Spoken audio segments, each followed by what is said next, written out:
बोलिए, आपकी आवाज तो मेरे कानों तक नहीं आ रही है। जोरदार बोलिए, बोल बा। ज्योति जी, बोल बा।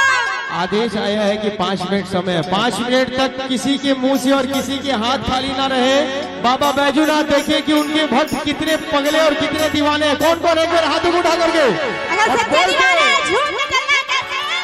ये 1 2 3 4 बोल बा। बोल बा।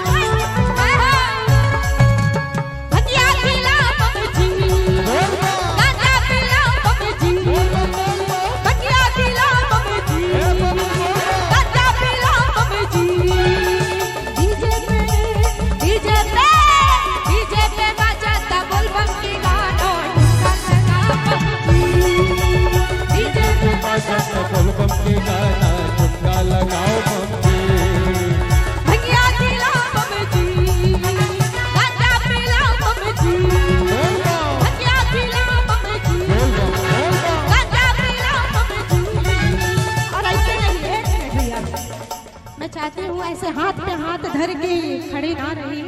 जितनी भी मेरी माताएं बहनें हैं, कांवरिया बम है। आपकी खाली माताएं बहनें कांवरिया बम है क्या? और हमारे भाई क्या बन करके आए यहाँ पे? भाई जरा एक बार हाथों को उठा करके सभी तरफ से एक बार आवाज आनी चाहिए। अरे डीजे पे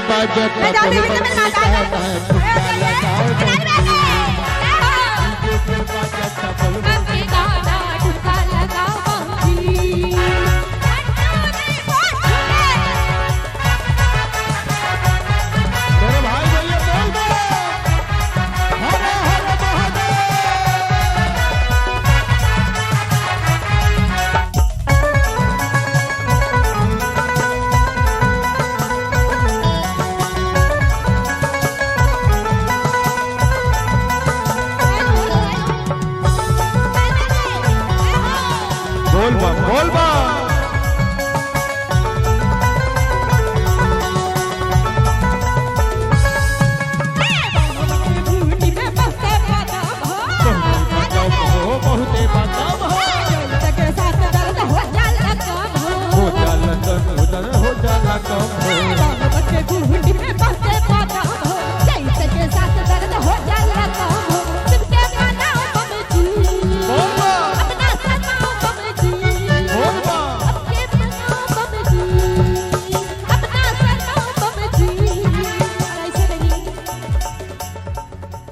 लग रहा है ना आज थक चुके हैं। मैं भी मान रही हूँ कि आप लोग सब थके हुए हैं, लेकिन कार्यक्रम में अगर ऐसे बैठ रहेंगे तो आनंद नहीं आएगा। तो मैं चाहती हूँ थोड़ा कुर्सियों को छोड़ दीजिए भैया, थोड़ा कुर्सी को छोड़िएगा।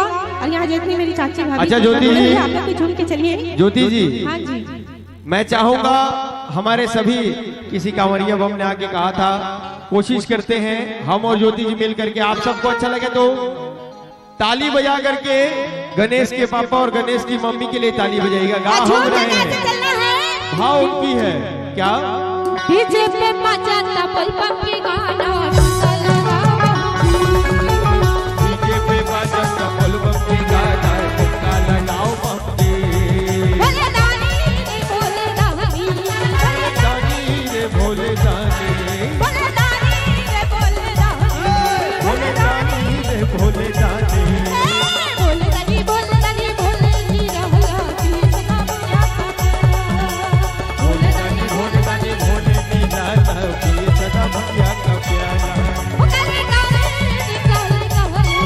काले काले काले काले काली काली सरसों की माला को अपने गले में डाला, काले काले सरसों की माला को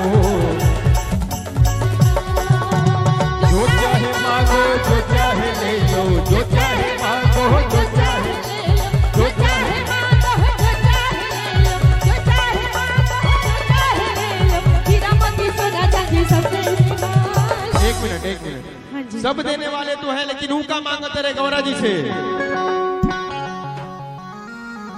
कि नहीं खाई खोआ मेवा, नहीं मिसरी मलाई,